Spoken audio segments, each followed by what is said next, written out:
Hey y'all, back out in the garage. We're going to do a little bit more filming of this little radiator project here. I got a little trick to show you, something I learned a long time ago at a prototype shop.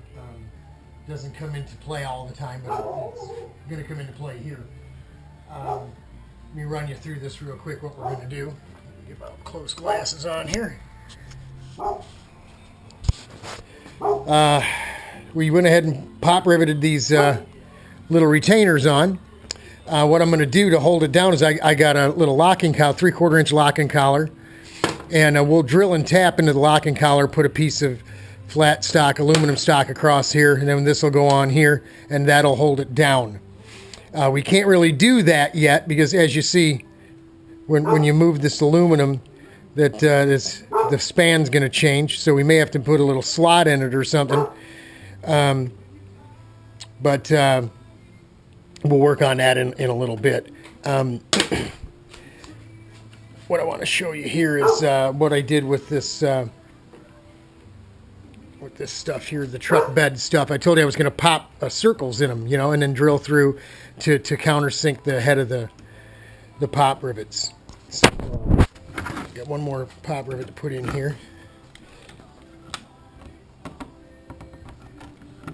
And they are aluminum. I like using aluminum. What we're going to do now, and this is the little trick I'm going to show you, is we'll put this radiator over here. Is let me get my little wrench out. You got a bolt that goes in here. It helps hold this floor pan deal in place.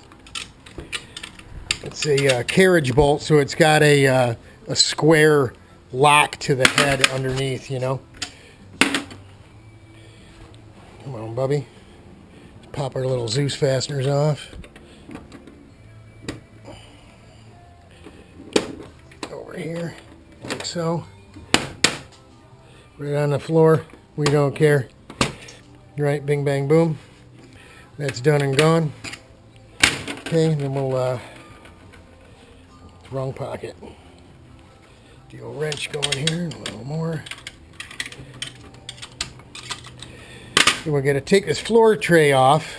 This, because as you see, if we try to button this up, what we got is the rivets underneath sticking down. And I'm going to show you a little trick that I learned at a, I don't know if it's a pre-production shop or something. There's old Buick parts. We were doing short run production or something. One of those reasons why we don't like working at production shop prototype guys, because nobody likes doing production. When they call it short run production, nothing's ever really short run, right? And production's production. You got to pop out numbers. So this is what we do. I'm using a piece of welding rod here, but you need a little piece of something to hold it up, and we're going to go ahead and knock that thing out of there. That actually makes that rivet pop, right? That tightens it up. Usually it doesn't take much, you know, you pop it right out of there, right? Okay, we'll go ahead and do that with all of these. You know what, to save time, maybe we'll just show you one. We take a piece of something stiff and sturdy. I'm here using aluminum here. I usually use a little piece of brass, and you back up the top side of that rivet, and then we're going to use progressive punches. We're going to use like what is that, a 60 or something, and then we'll use a 30.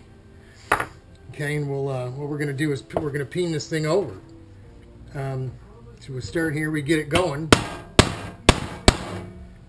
Okay, see how it gets it flared out, and then we'll go ahead and flatten her out some more. Right. Then we'll go see how she's nice and mushroomed out there. Let me show you. I know the camera's bouncing around a little bit, but she's mushroomed right out with 2 different punches. And then we'll go ahead and just flatten it right down now. Wow, you're really bouncing around there. Hold on, folks. Okay, you can see, you can hear the sound of it. Bang, when it gets really good and solid. And look at that. It's super tight. It's good and flat. And it won't cause a problem with going ahead and connecting, tying this into the aluminum, which is going to help it not bounce around so much. Sorry about the camera snapping and bouncing around, but that's a little trick I learned at a prototype shop way back, man. I was a young guy, man. It was doing these sub-assemblies for the rear deck, or what we call the what did they call it?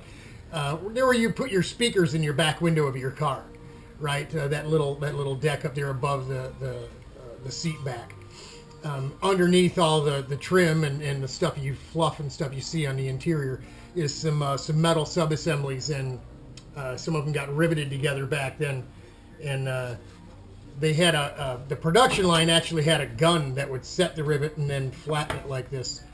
It was some kind of clearance issue, but this is what they taught us to do in that short run production, was to flatten them out like that. So, and the nice thing is that if you ever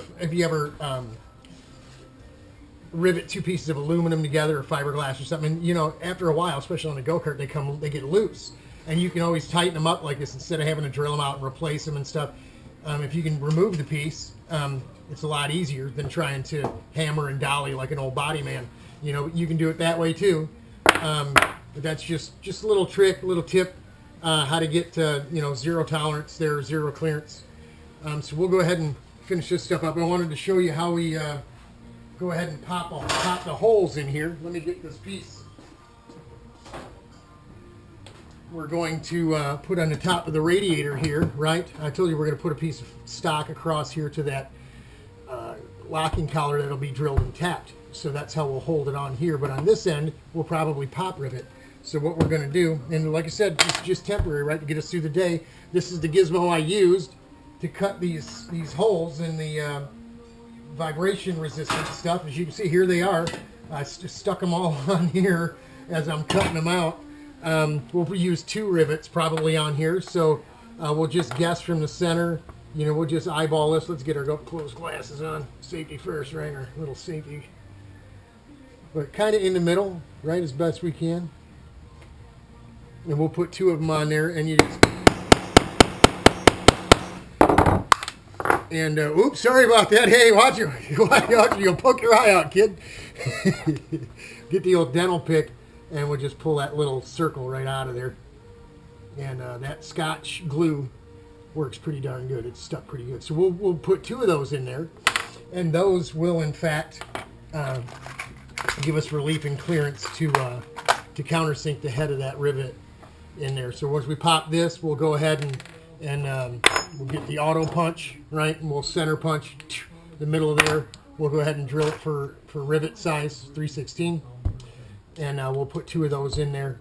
And I think what we're going to do is use some heavier material. I got some aluminum here. It's just all leftover junk.